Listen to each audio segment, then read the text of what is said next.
Hola, hoy voy a hablarles del humor. ¿Para qué sirve el humor? Y ustedes se estarán preguntando, ¿por qué este hombre nos habla del humor en una caverna? Bueno, es que estamos en tiempo de pandemia y es lo único que conseguí abierto en este momento.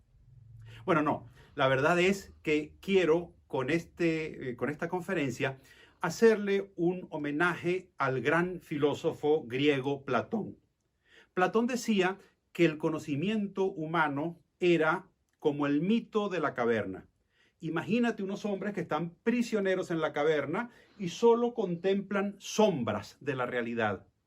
Y en algún momento estos hombres salen a la luz verdadera y se dan cuenta que lo que eran sombras son objetos reales. Eso es para Platón el acceso al conocimiento, a la iluminación. Y he tomado la caverna como referencia porque creo que una de las materias que dan importancia al humor es que sirve para la iluminación espiritual de la gente. El origen de la palabra humor nos remonta a los antiguos médicos griegos, Hipócrates y Galeno, a la famosa teoría de los humores corporales.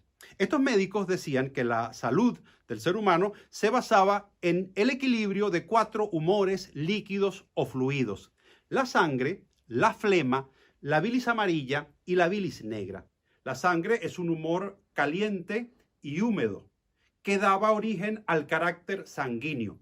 Un carácter sanguíneo es un carácter jacarandoso y gozón, como los latinoamericanos. Los latinoamericanos somos sanguíneos, somos calientes, somos húmedos, que es distinto, por ejemplo, del predominio de la flema. La flema es un humor frío y húmedo. La sangre es un humor caliente y húmedo, pero la flema es fría y húmeda. Eso da pie a un carácter flemático, como el inglés. Se dice que los ingleses son flemáticos, como Londres, fría y húmeda. Hay una diferencia fundamental entre el carácter de un inglés y el carácter de un latinoamericano. Cuando un inglés ríe, para decirlo en términos de humor, no ríe con esa carcajada espontánea criolla de un latinoamericano. ¡Ah! No, un inglés ríe con flema. Oh, it's very funny. Oh, really funny. Es una risa como fría, introspectiva. El carácter inglés por eso es distinto del carácter latinoamericano. Cuando un inglés, por ejemplo, te dice see you tomorrow at 7 o'clock, es at 7 o'clock. Y se encuentran debajo del reloj de la Torre de Londres y cuando se están dando la mano justo que se tocan para decir how do you do, comienzan a sonar las campanas tan, tan. Es distinto de un latinoamericano. Un latinoamericano jacarandoso y gozón nunca será así. Cuando uno dice nos vemos mañana, uno nunca dice a las 7 en punto. Uno dice nos vemos mañana a golpe 7. Golpe 7 es una hora laxa que contempla, que entiende las múltiples limitaciones que un latinoamericano tiene. Es una hora que va entre las 6:45 y las 7:15. Uno no se encuentra, uno se va encontrando. Es una manera distinta, porque nuestro espíritu es con el humor sanguíneo. Después hay 2 tipos más de humor: la bilis amarilla y la bilis negra. La bilis amarilla es la que produce la melancolía, la tristeza, y la bilis negra es la que produce la ira. Entonces, estas 4 bilis se conjugan. También hay países donde hay bilis amarilla y bilis negra, pero no los voy a nombrar para que nadie se sienta ofendido. En todo caso, el humor, ya que lo hemos asociado a los médicos griegos Hipócrates y Galeno, tiene propiedades curativas. El humor, lo que hacen los humoristas, es una suerte de ejercicio ilegal de la medicina. El humor favorece, y esto está demostrado, el sistema digestivo, favorece el sistema cardiorrespiratorio, y el humor también favorece propiamente el sistema respiratorio. El único sistema al que el humor no favorece es al sistema político, porque todos los políticos le tienen miedo al humor. El humor es una manera de crítica política profunda y aguda. Y el humor, ya que hablamos de los sistemas del cuerpo que se benefician con él, hay que decir un órgano que es muy importante, un músculo, más bien un músculo un tejido musculotendinoso, que sería el nombre apropiado desde el punto de vista médico, que tenemos acá debajo del plexo solar, que es el diafragma. El diafragma es lo que nosotros ejercitamos cuando nos reímos. La palabra diafragma tiene un origen griego. El componente fragma de diafragma significa separación. Y efectivamente, el diafragma separa en dos al cuerpo humano. De aquí, la palabra, por ejemplo, fracción, también tiene ese componente de fragma. O la palabra fragmento, que es el pedazo que uno extrae de un texto. El diafragma divide en dos al cuerpo humano. De aquí hacia abajo tenemos lo infradiafragmático y de aquí hacia arriba tenemos lo supradiafragmático. Son dos condiciones completamente distintas. Lo que está de aquí hacia abajo nos conecta con nuestras limitaciones terrenales, la digestión, la gula o la sexualidad, que son cosas que a veces se nos vuelven incontrolables. Lo que está del diafragma hacia arriba nos conecta con nuestro lado espiritual. Por ejemplo, el corazón, que es el símbolo tradicional del amor y también del valor. O el cerebro, que es el símbolo del pensamiento. O nuestros ojos, que son nuestra manera de conocer el mundo. Entonces, estas dos esferas del alma humana están separadas por el diafragma. Los griegos, además, decían que el alma entraba con la respiración, con el primer aliento. Por eso le daban un nombre al alma que tiene que ver con el mismo nombre que le daban al aire, neuma. De ahí viene, por ejemplo, la palabra neumático, que se llena de aire, o neumonólogo, que es el médico de las vías respiratorias. Entonces esta neuma se alojaba en el diafragma justamente. El diafragma es para los griegos el lugar del alma. Entonces, ¿para qué nos sirve el humor? Para ejercitar el alma. Cada vez que nosotros ejercitamos y nos reímos y ejercitamos el diafragma, estamos ejercitando el alma. ¿Y para qué la ejercitamos? Para mantenernos en equilibrio entre nuestro ser terrenal, que nos conecta a lo elemental de la tierra, y nuestro ser espiritual, que nos conecta con lo divino, con lo trascendente, con lo eterno. Para que el hombre se centre, para que el hombre no se sienta defraudado de sí mismo porque tiene limitaciones, pero para que tampoco se sienta engreído porque tiene noblezas y lucideces. Entonces, ese sentido de equilibrio nos lo da el humor. El humor entonces tiene propiedades para la persona, nos hace mejores personas porque nos da un sentido autocrítico en lo personal, pero también un sentido autocrítico colectivo.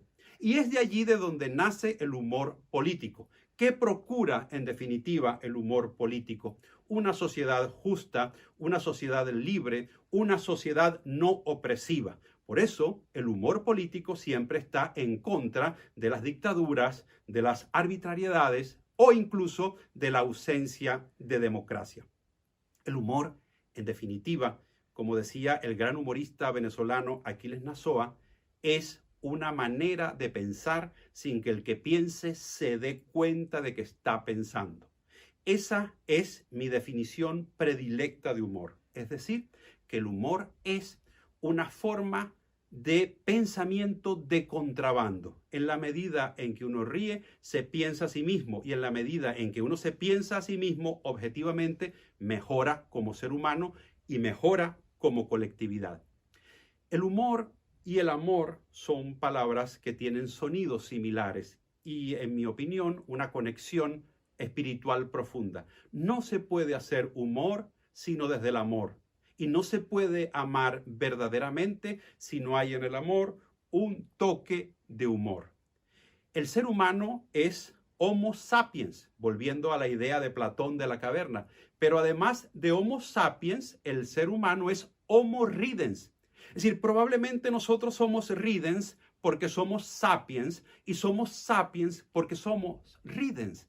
Quizá en una caverna como esta, el hombre primitivo, después de una jornada de cacería sumamente peligrosa, se reunió en torno al fuego a comer lo que había cazado. Y seguramente en ese momento alguien comenzó a contar lo que había sucedido en el día con gruñidos y con gestos y con claves de humor, porque no lo podían recordar con el mismo dramatismo que lo habían vivido, porque ese era un momento de desahogo. Quizá cuando el hombre comenzó a reír, fue el momento en que el hombre comenzó a construir el lenguaje y comenzó a pensar en un lugar probablemente como este, donde nuestros antepasados vivieron. El humor es una bendición para el ser humano. Mejora nuestra salud física, pero también mejora nuestra salud espiritual. El gran Santo Tomás Moro, que yo considero que es una especie de padrino del humor, es el autor, por cierto, de la oración del buen humor. Él tenía una máxima. Él decía que había que mantener el humor hasta el cadalso. Y la cumplió. Cuando le fueron a ejecutar por orden del rey Enrique VIII, agotado por varios meses de prisión, lo llevaron al cadalso y cuando estaba al pie del cadalso le dijo al verdugo lo que probablemente fueron sus últimas palabras. Le dijo, ayúdeme usted a subir, que ya para bajar me las arreglo solo. Para finalizar, les voy a contar la historia de un comediógrafo español llamado Pedro Muñoz Seca. Pedro Muñoz Seca fue fusilado en 1936 durante la Guerra Civil Española, fue sometido a un juicio breve y sumario, lo llevaron ante el pelotón de fusilamiento y le preguntaron cuáles eran sus últimas palabras, si tenía algo que decir, las típicas últimas palabras que se producen antes de un fusilamiento. Y él dijo, sí, hay algo que quiero deciros. Me podéis quitar todo, me podéis quitar el abrigo con el frío que está haciendo, me podéis quitar el reloj, que es un recuerdo de mi abuelo, me podéis quitar la cartera, pero hay una sola cosa que no me podéis quitar. Y esta gente del pelotón, con la prepotencia que da el sentirse armado frente a un ser al que vas a fusilar, no podían creer que este hombre les dijera que él tenía algo que ellos no le podían quitar si le iban a quitar la vida. Y le preguntaron con curiosidad, saber, ¿y qué es lo que no te podemos quitar si se puede saber? Y él respondió, el miedo que tengo en este momento. Esto es una cosa tan grande, esto es una cosa tan mía, esto me recorre a mí las entrañas de manera tal que esto no hay Dios que me lo quite, yo muero con esto, que es lo más fuerte que yo he sentido. Se rieron junto con él, pero no lo derrotaron. Y esa es la parte bonita de esta historia, porque existe una diferencia muy grande entre fusilar y derrotar. El fusilamiento tiene que ver con el cuerpo, pero la derrota tiene que ver con el espíritu. Y este hombre, en el último instante de su vida, pudo reír de sí mismo, con lo cual perdió el miedo, y pudo reír de su adversario, con lo cual perdió el odio. Murió sin miedo y sin odio, que no es solamente la mejor manera de morir, sino es la auténtica y mejor forma de vivir. Por eso, desde este lugar emblemático, desde mi mito particular, les digo que quizá la cosa más importante que nos ofrece el sentido del humor es que es un antídoto contra el miedo y contra el odio. No tengan nunca ni miedo ni odio, que es un sentimiento que venimos arrastrando desde estos tiempos de las cavernas. Muchas gracias.